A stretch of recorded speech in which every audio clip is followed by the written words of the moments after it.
Hi everyone. तो आज हम पढ़ेंगे कि किसी पॉइंट के ऊपर यदि दो सिंपल हार्मोनिक मोशन इंपोज किए जाएं तो resultant motion of the particle. तो suppose a particle is given a simple harmonic motion y is equal to a sin omega t is imposed over this particle। तो क्या होगा, ये particle SHM करना शुरू कर देगा मीन पोजीशन से एक्सट्रीमिटी ए डैश, यहां पर ए रिप्रेजेंट करेगा एम्पलीट्यूड को और ओमेगा इसकी फ्रीक्वेंसी को रिप्रेजेंट। तो omega is the frequency of oscillation and A is the amplitude of oscillation. लेकिन अब हम यहां पे ये डिस्कस करने वाले हैं कि इसी पार्टिकल के ऊपर यदि कोई दूसरा SHM और इंपोज कंपेल किया जाए उसके थ्रू भी पल्सुएशंस का, तो रिजल्टेंट पार्टिकल का मोशन क्या होगा। तो this is called super imposition of 2 SHM over particle. तो कॉम्पिटिटिव एग्जाम के पॉइंट ऑफ व्यू से इस तरह के क्वेश्चंस पूछे जाते हैं। तो सपोज यहां पर मैं दोनों SHM, पहले कोलिनियर SHM मतलब क्या, एक ही डायरेक्शन में दो SHM इस पार्टिकल के ऊपर इंपोज किए जा रहे हैं। तो collinear SHM, suppose y1 is equal to a sine omega T and y2 is equal to ईयर A1, कैपिटल A1, मतलब एम्पलीट्यूड अलग अलग मान लें। इस पार्टिकल पर पहली जो SHM, पहला जो वेव इंपोज की गई है, कंपेल की गई है to oscillate, that is y1 is equal to a1 sin omega t। a1 is the amplitude and sin omega is the frequency। और दूसरी वेव जो है वो है a2 sin omega t plus alpha. तो क्या है, कोई गिवन पार्टिकल है और दो SHM एक ही डायरेक्शन में इसके ऊपर इंपोज किए गए, दो SHM, ताकि उनके इन्फ्लुएंस में पार्टिकल ऑक्सिलेट करे। फर्क क्या है, पहला वाइब्रेट पल्सुएशन है उसका एम्पलीट्यूड A1 है, दूसरा का एम्पलीट्यूड A2 है और फ्रीक्वेंसी सेम है, फ्रीक्वेंसी इज सेम। तो फ्रीक्वेंसी इज सेम, तो इसका रिजल्टेंट ऑफ दिस, अच्छा यहां alpha is the phase angle.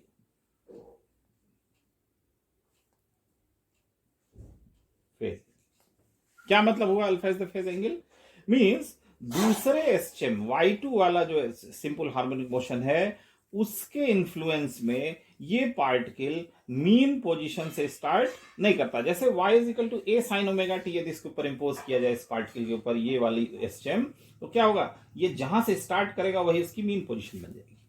लेकिन y2 is equal to a2 sin omega t plus alpha means alpha phase angle से यदि कोई SHM इस पर इंपोज किया जाए, इसका मतलब इसका स्टार्टिंग पॉइंट कहां है, not mean position but somewhere angular amplitude of alpha is involve, means somewhere here the starting point is. तो दूसरे वेव से स्टार्टिंग पॉइंट कहीं बीच में है, पहले वेव से स्टार्टिंग पॉइंट उसके मीन पोजीशन से। तो यदि इन वेव्स का सुपर इंपोजिशन किया जाए तो सुपर इंपोजिशन प्रिंसिपल्स का मतलब है कि दोनों को वेक्टर सम कर देना। सुपर इंपोजिशन ऑफ 2 SHMs क्या होगा, y resultant is equal to y1 plus y2 means दोनों का यहां पे resultant displacement of the particle या resultant equation of the particle कैसे गेट करेंगे, y1 वेक्टर और y2 वेक्टर को प्लस कर देंगे। क्योंकि मैंने कंडीशन यहां पर ये इंपोज की है कि एक ही डायरेक्शन में पल्सुएशंस SHMs काम कर रहे हैं, उस पार्टिकल के ऊपर इंपोज किए गए हैं, इसलिए सिंपल स्केलर सम हो जाएगा y1 प्लस y2। क्या हो जाएगा, a1 sign omega T plus a2 sign omega T plus alpha. अब इसका रिजल्टेंट भी एक सिंपल हार्मोनिक मोशन ही होगा। रिजल्टेंट भी एक सिंपल हार्मोनिक मोशन होगा। किस तरह का मोशन होगा? y is equal to A resultant, y is equal to A resultant sine omega T plus phi. तो क्या होगा? फ्रीक्वेंसी नहीं चेंज होगी, फ्रीक्वेंसी वही रहेगी जो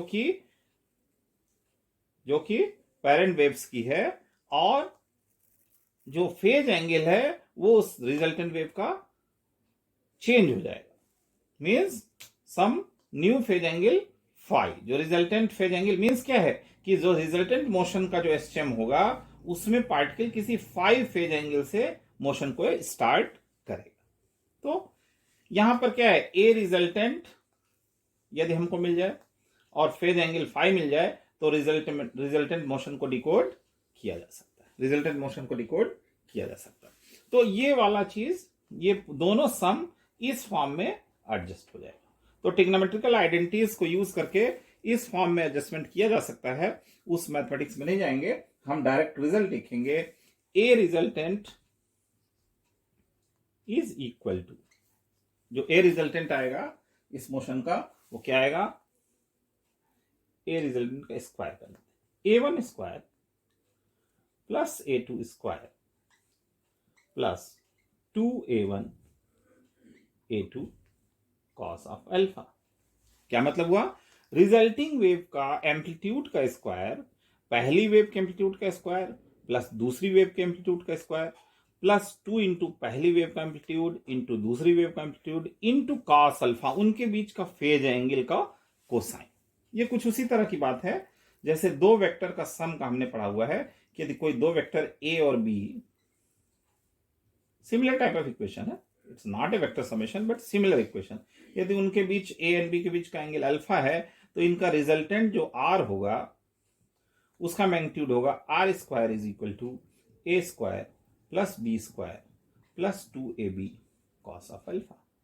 तो उसी तरह की इक्वेशन यहां पे फॉर्म हुई है, but it's not a vector sum. यहां पे रिजल्ट जो एडजस्टमेंट के बाद जो ए रिजल्टेंट उसी तरीके से निकाला जा सकता है। तो फर्स्ट पॉइंट ये है कि रिजल्टेंट वेव का जो एम्पलीट्यूड का स्क्वायर है वो जो पेरेंट वेव्स हैं उसके एम्पलीट्यूड के टर्म में इस तरीके से कैलकुलेट किया जा सकता है। और सेकेंड अननोन फाई, यदि मैं फाई डिकोड कर लूं, फाई डिकोड करते ही मेरी पूरी resultant equation I can get. तो इसका फार्मूला फाई निकालने के लिए क्या होगा? tan phi is equal to A2 sine of alpha divided by A1 plus A2 cos of alpha. तो यहां पर भी phase angle phi A1, A2 और अल्फा के टर्म में निकाला जा सकता है। तो ये दोनों फार्मूला यूज करके यदि कोलिनियर एसचेम है और उनकी फ्रीक्वेंसी सेम है, कोलिनियर वेक्टर है, कोलिनियर एसचेम्स हैं, उनकी फ्रीक्वेंसी सेम है, तो सुपरइम्पोजिशन फार्मूला इन दो फाइनल रिजल्ट से गेट किया जा सकता है और final resulting wave, final resulting SHM को निकाला जा सकता है। पार्टिकल का रिजल्टेंट मोशन इस इक्वेशन को, इस तरह के सिंपल हार्मोनिक मोशन को फॉलो करेगा। तो बट ध्यान रखने वाली बात है कि यहां पर कोलिनियर होने चाहिए और फ्रीक्वेंसी सेम होनी चाहिए, फ्रीक्वेंसी सेम होनी चाहिए और कोलिनियर होनी चाहिए। Directions, collinear means directions same होनी चाहिए। अब ये भी है, यदि दो एसचेम सपोज इसी पार्टिकल के ऊपर एक एसचेम वर्टिकल डायरेक्शन में इंपोज कर दिया गया और एक एसचेम हॉरिजॉन्टल डायरेक्शन में इंपोज कर दिया गया, फ्रीक्वेंसी में भी सेम, एम्पलीट्यूड में भी डिफरेंट। तो इस केस में पार्टिकल, रिजल्टिंग पार्टिकल एसचेम नहीं करेगा, एसचेम तो सिर्फ दो कोलिनियर मोशन के इफेक्ट में ही करेगा। इस केस में क्या है, कुछ एलिप्टिकल और सर्कुलर पाथ फॉलो करने लगेगा, तो वो डिफरेंट केस है, वो बाद कभी किसी वीडियो में डिस्कस करेंगे कि यदि डायरेक्शन दो एसचेम्स के बदल जाएं, फ्रीक्वेंसी सेम हो, तो किस तरह का पाथ फॉलो होगा। तीसरा कंडीशन क्या है, यदि फ्रीक्वेंसी बदल दी जाए, सपोज दो कोलिनियर वेव्स हैं बट फ्रीक्वेंसी अलग है, ओमेगा और 2 ओमेगा, तो फिर वहां पे इस तरह की इक्वेशन नहीं मिलेगी, फिर आपको सिंपल ट्रिग्नोमेट्रिकल आइडेंटिटीज यूज करके जो भी इक्वेशन आएगी उससे उस सिचुएशन को डील करना पड़ेगा। तो वो डिफरेंट डिफरेंट परमुटेशन कॉम्बिनेशन बन सकते हैं। डायरेक्शन सेम है, फ्रीक्वेंसी अलग है, डायरेक्शन सेम है, फ्रीक्वेंसी सेम है, फ्रीक्वेंसी अलग है, डायरेक्शन अलग अलग है। इस तरह से जितने भी परमुटेशन कॉम्बिनेशन, बट यहां पर जो सिंपल डिस्कशन किया जा रहा है that is for two SHMs which are operating in the same direction with same frequency over a particle. The resultant particle motion is given by this formula. तो अब इसको एक न्यूमेरिकल से डील करते हैं, तो उससे क्लियर हो जाएगा कि किस तरीके से इस तरह के क्वेश्चंस को डील किया जाएगा। तो सबसे पहले इन रिजल्ट्स को रहने देंगे, इन रिजल्ट्स का यूज करेंगे डायरेक्टली। इन रिजल्ट्स को डिराइव करने की जरूरत नहीं है, इन रिजल्ट्स का डायरेक्ट एप्लीकेशन हम न्यूमेरिकल्स में करेंगे। तो यहां पर ये बोल सकते हैं superimposition of two SHMs, same direction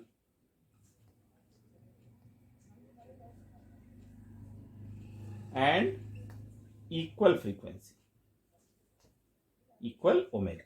तो ये कंडीशन है, इस वाले कंडीशन का ये रिजल्ट है, same direction and equal frequency. देखते हैं, एक क्वेश्चन है, a particle of mass 5 kg is subjected to two SCHMs whose equation is given by x1 is equal to 12 sin 6 pi t, x2 is equal to 12 cos 6 pi t. Find the velocity, acceleration and force on the particle at t is equal to 10 second.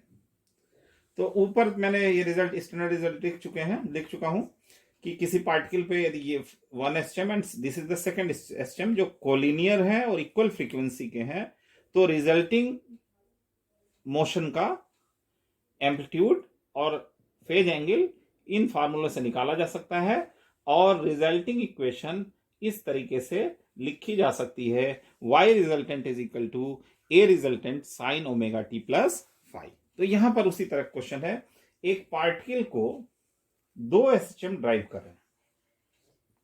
SHM number 1 जो है x1 is equal to 12 sine 6 pi T है, और जो दूसरा SHM है वो है 12 cos 6 pi T.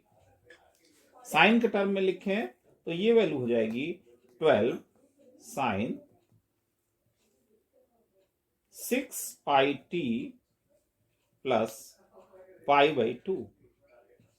तो अब यहां पर दोनों एसएचएम, ये दोनों ही एक ही एक्स डायरेक्शन में काम कर रहे हैं, दोनों की फ्रीक्वेंसी सेम है। ये हमको क्वेश्चन में चेक करना पड़ेगा कि फ्रीक्वेंसी सेम है, तभी ये फार्मूला यहां पे अप्लाई किया जा सकता है। तो यहां पर ध्यान दें, 6 पाई टी वाला टर्म और 6 पाई टी टर्म दोनों में सेम है, सिर्फ फेज एंगल का डिफरेंस है। कॉस होने की वजह से साइन के साथ आने में ये पाई बाई 2 एंगल का फेज आ गया। तो अब कंपेयर करें तो A1 फर्स्ट वेव का जो एम्पलीट्यूड है A1 यहां से क्या आ गया, 12 यूनिट्स का आ गया। सेकेंड वेव का A2 वो भी 12 यूनिट्स का है, तो A1 A2 बराबर हो गए। और यदि अल्फा की बात करें तो अल्फा जो है वो पाई बाई 2 का फेज डिफरेंस है, दोनों एसएचएम्स जो इसके ऊपर इंपोज किए।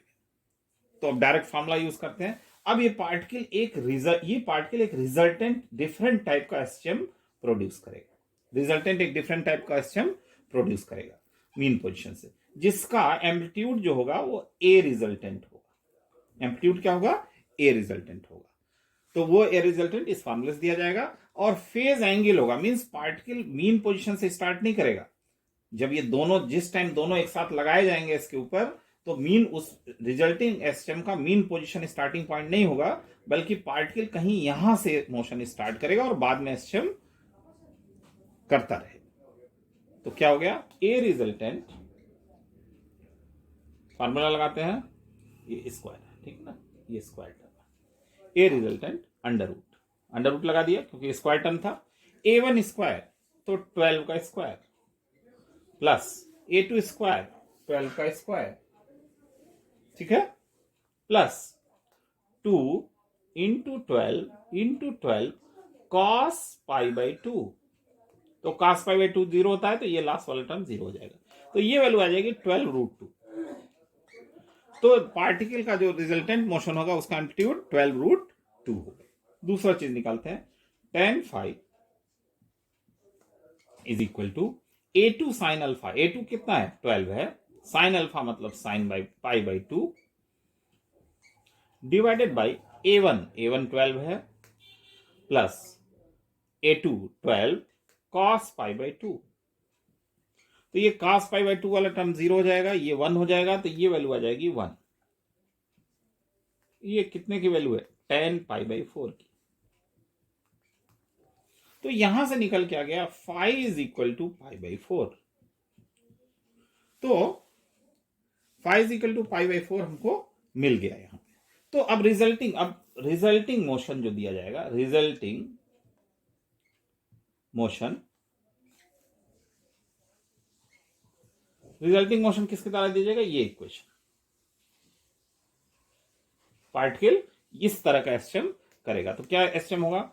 y is equal to A resultant 12√2 sine omega T. तो ओमेगा टी यहां पे क्या है? ओमेगा टी 6 पाई टी के बराबर। दोनों जगह ओमेगा टी की वैल्यू क्या लिखी हुई है? 6 पाई टी।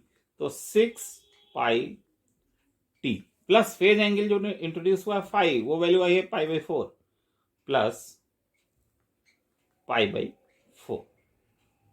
तो ये हो गई इसकी रिजल्टिंग इक्वेशन। ये इसकी रिजल्टिंग इक्वेशन हो गई। अब क्या क्या पूछ रहा है? चलो, ये हो गया डिस्प्लेसमेंट इक्वेशन। रिजल्टिंग मोशन का ये y मतलब डिस्प्लेस या x है ना, x डायरेक्शन है तो इसको रिजल्टेंट को x से लिख देते हैं। क्योंकि यहां पे y डायरेक्शन लिया था तो y लिखा था। तो ये डिस्प्लेसमेंट इक्वेशन है, मतलब समय के साथ मीन पोजीशन से पार्टिकल कितनी दूरी पर है वो दिखा रहा है। समय के साथ मीन पोजीशन से पार्टिकल कितनी दूरी पे है वो इस इक्वेशन द्वारा दिया जाएगा। अब पूछ क्या रहा है? वेलोसिटी। तो सबसे पहले वेलोसिटी निकालने के लिए v is equal to what? dx by dt is equal to, या dx बाई dt की बात करूं तो ये कितना आ जाएगा? इसको डिफरेंशिएट करेंगे, 12√2 कांस्टेंट है, साइन कॉस में बदल जाएगा और t का जो कोफिशिएंट है वो बाहर आ जाएगा। तो क्या आ जाएगा? 12√2 into 6 pi cos 6 pi T plus pi by 4। तो ये वैल्यू आ गई 72√2 पाई, 12 से गया 72√2 pi cos 6 pi T plus pi by 4। तो ये इक्वेशन यहां पर आ जाएगी। किसकी? ये आ गई आपकी वेलोसिटी। एक्सेलरेशन की बात करें तो acceleration is nothing but dv by dt, one more differential, second differential of displacement और फर्स्ट डिफरेंशियल ऑफ वेलोसिटी।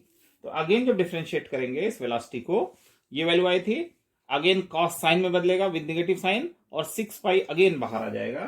तो वैल्यू क्या आ जाएगी? माइनस साइन, माइनस क्या वैल्यू आ जाएगी?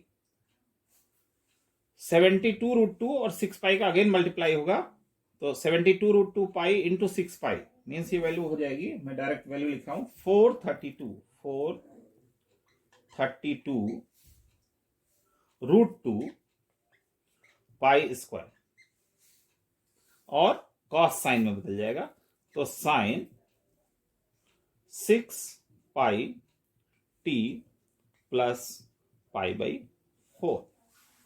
तो ये वैल्यू आ गई एक्सेलरेशन की as a function of time. Minus sine ये रिप्रेजेंट कर रहा है कि एक्सेलरेशन हमेशा मीन पोजीशन की तरफ लग रहा है। एक्सेलरेशन हमेशा किसकी तरफ लग रहा है? मीन पोजीशन की तरफ लग रहा है। तो अब हमको क्या निकाल, ये तो फंक्शन के फॉर्म में हमने v और a निकाला, लेकिन वो पूछ कितने टाइम पर आ? t is equal to 10 second. तो कुछ भी नहीं करना है, यहां पर t की वैल्यू 10 रख देनी है, उस समय का वेलोसिटी, उस समय का एक्सेलरेशन हमको मिल जाएगा। तो मैं इसको इरेज कर देता हूं और यहां पर सॉल्व करते हैं बाकी क्वेश्चन। तो अब क्या करना है कि जो हमारा एक्सप्रेशन आया है वेलोसिटी और एक्सेलरेशन का, उसमें t is equal to 10 second है। तो at t is equal to 10 second क्या रखेंगे, v वेलोसिटी जो की वैल्यू हो जाएगी, क्या हो जाएगी, कितना का 72 रूट टू पाई, और यहां पर लिख देते हैं, ठीक है, तो कॉस, v कॉस के टर्म में है, कॉस 10 वैल्यू रखेंगे 60 पाई हो जाएगा, 60 पाई प्लस पाई बाई 4, तो ये 2 का मल्टीपल है, तो ये cos 60 pi plus pi by 4 cos pi by 4 के बराबर होगा, वैल्यू आ जाएगी 72 root two cos pi by 4, cos 60 2n pi plus pi by 4 cos pi by 4 हो जाएगा, ये वैल्यू 1 बाई रूट टू हो जाएगी, रूट टू कैंसिल हो जाएगा, ये आ जाएगा 72 यूनिट्स पर सेकेंड। डिस्टेंस की यूनिट नहीं दी हुई है तो उसको यूनिट्स फॉर्म में लिख दिया। एक्सेलरेशन की बात करें इसी टाइम पे, एक्सेलरेशन जो हो जाएगा, यहां पर एक्सेलरेशन के टर्म में क्या रख देंगे, t is equal to 10 second, तो यहां पर भी 65 हो जाएगा, तो क्या वैल्यू आ जाएगी, -432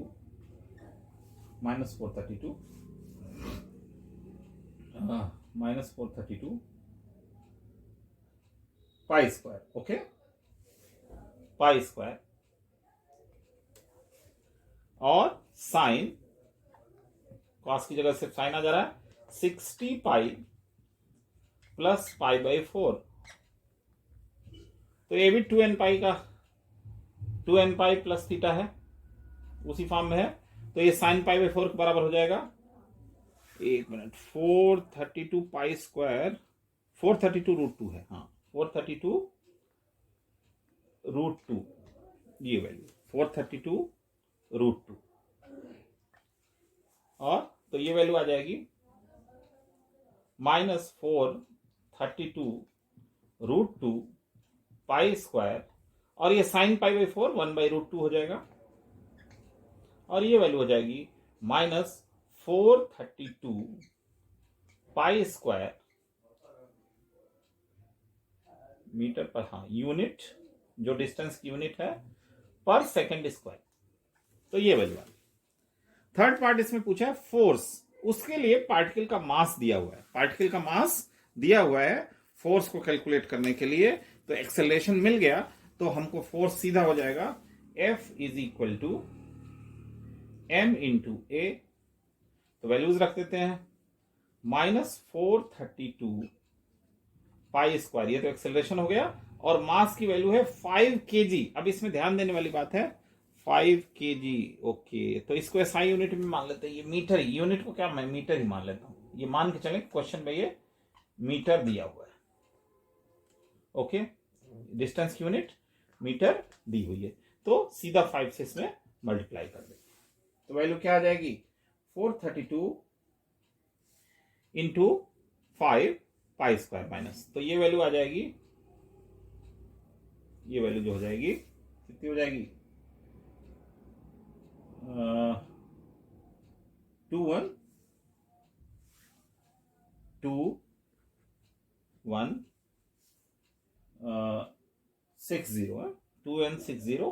पाई स्क्वायर माइनस साइन, और ये न्यूटन, इतने न्यूटन का फोर्स काम करेगा। माइनस साइन ये प्रेजेंट कर रहा है कि फोर्स हमेशा मीन पोजीशन की तरफ काम करेगा।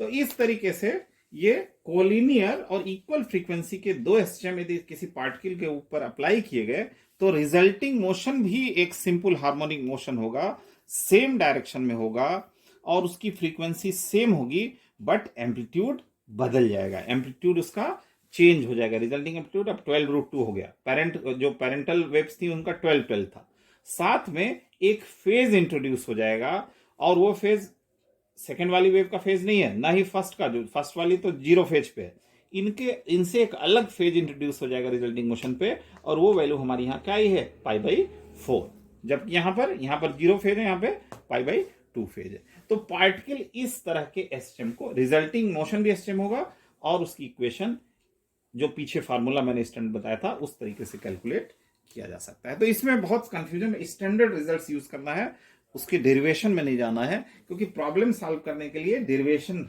एक्सप्रेशन के डेरिवेशन की जरूरत नहीं है, एक्सप्रेशन के एप्लीकेशन को जानने की जरूरत है।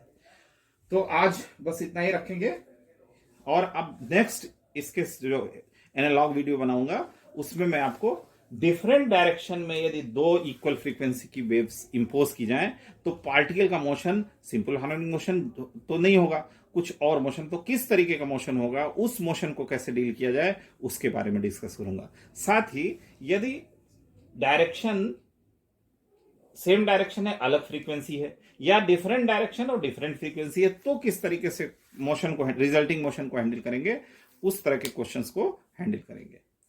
ठीक है, तो आज के लिए बस इतना ही। Till then take care, have a good day.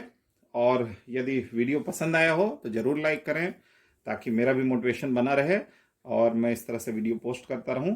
और कोई सजेशन है तो कमेंट बॉक्स में जरूर लिखें और चैनल को सब्सक्राइब करना ना भूलें। Thank you very much.